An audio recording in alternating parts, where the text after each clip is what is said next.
Hi viewers, welcome to my channel. ఈ వీడియోలో మనం మెయిన్గా మాట్లాడబోయే విషయం ఏంటంటే పిఠాపురం నియోజకవర్గానికి సంబంధించి గొల్లప్రోలు మండలం కొడవలి గ్రామానికి చెందిన ఒక మైనర్ బాలిక అయితే ఇంటర్ చదువుతున్న మైనర్ బాలిక అయితే గత 22 రోజుల కిందట మిస్సింగ్ అవడం జరిగింది.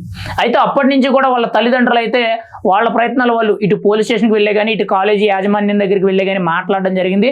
వాళ్ళకి చుట్టుపక్కల పరిసరాల్లో మెయిన్గా వైజాగ్, తుని, ఇలా రాజమండ్రి ఈ పరిసరాలన్నీ కూడా వాళ్ళ తరపున వాళ్ళు ఎంక్వైరీలు చేసుకోవడం, పోలీస్ స్టేషన్లు చుట్టూ తిరుగుతున్నారు. కానీ ఎక్కడ కూడా వాళ్ళకి సరైన న్యాయం అనేది దొరకట్లేదు. అయితే ఈ నేపథ్యంలో వాళ్ళు దాదాపుగా 16 రోజుల వరకు కూడా వాళ్ళ తల్లిదండ్రులు పోలీస్ స్టేషన్ చుట్టూ తిరగడం జరిగింది. పోలీసులు అందరూ కూడా సరిగ్గా పట్టించుకోకపోవడం కానీ మెయిన్గా వీళ్ళు కూడా సర్చింగ్ చేసుకోవడం జరిగింది, కానీ ఎక్కడా కూడా దొరకట్లేదు. అయితే ఈ మైనర్ బాలిక ఎవరైతే ఉన్నారో ఆ మైనర్ బాలిక ఉన్న ఊర్లో నుంచి ఇంకొక కుర్రోడితో అయితే వెళ్ళిపోవడం జరిగింది. అయితే ఇక్కడ మెయిన్ చూసుకుంటే ఈ మైనర్ బాలిక బయటికి వెళ్ళింది, ఖచ్చితంగా ఆ కుర్రోడితో వెళ్ళిపోయింది, ఏం జరుగుద్దా, బ్రతుకుద్దా, చనిపోద్దా, ఇప్పుడు అసలే రోజులు బాగోలేదని చెప్పి తల్లిదండ్రులందరూ కూడా బాధపడ్డది.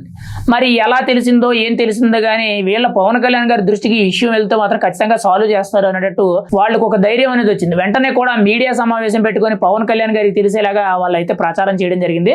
వెంటనే పవన్ కళ్యాణ్ గారు కూడా అధికారులందరికీ కూడా చాలా గట్టిగా ఆదేశాలు ఇవ్వడం జరిగింది. ఇటు ప్రతిపాడుకు సంబంధించిన పోలీసులు కానీ, ఇటు కాకినాడ జిల్లా ఎస్పీకి సంబంధించిన పోలీసులు కానీ, గొల్లప్రోలు పోలీస్ స్టేషన్కి సంబంధించిన పోలీసులు కానీ వీళ్ళందరికీ కూడా గట్టిగా ఆదేశాలు ఇవ్వడం జరిగింది. వెంటనే కూడా వాళ్ళు సర్చింగ్ మొదలెట్టి ఆపరేషన్ మొదలెట్టిన కరెక్ట్గా 7 రోజులకు పట్టుకున్నారంట. అక్కడి నుంచి అంటే వాళ్ళు ఏదైతే ఇప్పుడు పిఠాపురం నియోజకవర్గం నుంచి హైదరాబాద్ పారిపోయారంట. అయితే వాళ్ళని పట్టుకొని వెంటనే కూడా వాళ్ళని కాకినాడ తీసుకొచ్చి అక్కడి నుంచి వాళ్ళ పరిధిలో ఉన్న పోలీస్ స్టేషన్కి తీసుకొచ్చి మెయిన్గా ఆ మైనర్ బాలిక ఎవరైతే ఉన్నారో తనకి గట్టిగా కౌన్సిలింగ్ ఇచ్చారంట.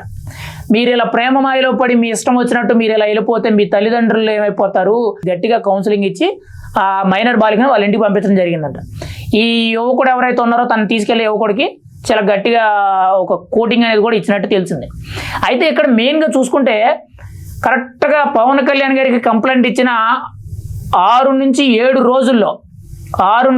రోజుల్లో కేవలం ఆ మిస్సింగ్ కేసుని పట్టుకోవడం జరిగింది. అంటే అప్పటి వరకు కూడా దాదాపుగా 16 రోజులు అప్పటికి అయిపోయింది, 16-15 రోజులు అయిపోయింది. కానీ పోలీసులు సర్లే చూద్దాంలే చేద్దాంలే అనేటట్టు కూడా కొంత వ్యవహార శైలి అనేది ఉంది. పవన్ కళ్యాణ్ గారి దృష్టికి ఎప్పుడైతే ఈ కేసు వెళ్ళిందో ఆయన వెంటనే కూడా అధికారులందరికీ కూడా చాలా గట్టిగా యాక్షన్ తీసుకోండి అనేటట్టు ఆదేశాలు ఇవ్వడం, వీళ్ళు వెంటనే కూడా హుటాహుటిన ఆపరేషన్ అనేది సర్చింగ్ ఆపరేషన్ అనేది స్టార్ట్ చేయడం, వీళ్ళు అసలు ఎక్కడెక్కడి నుంచి ఎటు వెళ్ళారు అనేటట్టు మొత్తం కూడా వివరాలన్నీ తీస్తే ఆఖరికి హైదరాబాద్లో దొరికేశారు. అది అంటే ఈ నేపథ్యంలో మనం చెప్పదలుచుకుంది ఏంటంటే మెయిన్గా చూసుకుంటే పవన్ కళ్యాణ్ గారి దృష్టికి సమస్య వస్తే అది ఎలాంటి సమస్య అయినా కానీ సాల్వ్ అవుద్ది.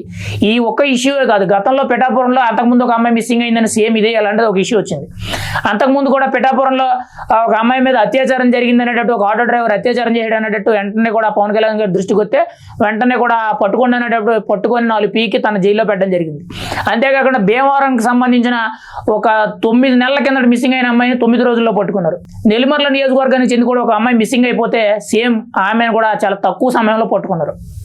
అంటే ఇక్కడ పవన్ కళ్యాణ్ గారి దృష్టి ఏంటంటే ఖచ్చితంగా ఎవరికైనా ఆపద ఉంది, ఎవరికైనా సమస్య ఉంది అని అంటే ఆయన అడ్డంగా నిలబడిపోతాడు. మీకు ఏదైనా సమస్య ఉంటే ఖచ్చితంగా పవన్ కళ్యాణ్ గారి దృష్టికి తీసుకెళ్ళండి, ఆయన 100కి 100% సాల్వ్ చేస్తారు. ఇప్పుడు జరిగిందైనా సరే, గతంలో జరిగిందైనా సరే, దానికి ఇప్పుడు వరకు కూడా పరిష్కారం రాకపోతే పవన్ కళ్యాణ్ గారి దృష్టికి తీసుకెళ్ళండి, ఖచ్చితంగా ఆయన మీకు న్యాయం చేసి పెడతాడు. మీకు న్యాయం చేయడానికి, మీకు సమస్య పరిష్కారం చేయడానికే ఈరోజు ఆయన పదవిలో కూర్చున్నాడు.